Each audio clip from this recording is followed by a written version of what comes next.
Michael Moore's American documentary, Capitalism, A Love Story, was released in 2009, focusing on the late 2000s financial crisis in the United States.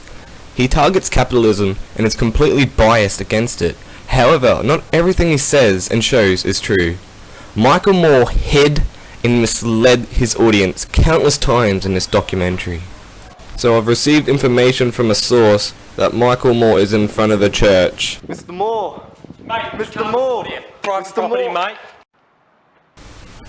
Being unable to interview Mr. Moore, I had to interview his assistant instead.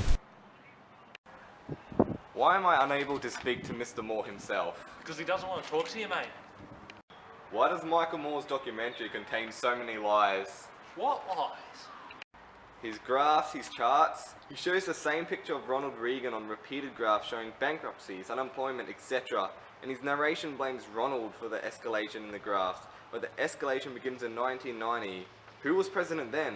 Bill Clinton was. So why is Michael saying Ronald Reagan was the cause of these escalations? Mr. Coombe? That's not for me to say, mate. Okay, what about when Moore blames capitalism for the destroyed Detroit neighborhoods, when it was actually the Black Panther riots? This interview's over, mate. You haven't answered a single question. Me and my client don't have to talk to you, mate. Mr. Coombe? Mr. Coombe?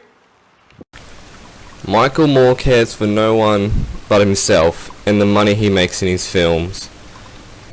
He'll do whatever he can to get that money, even misled his audience, his own fans.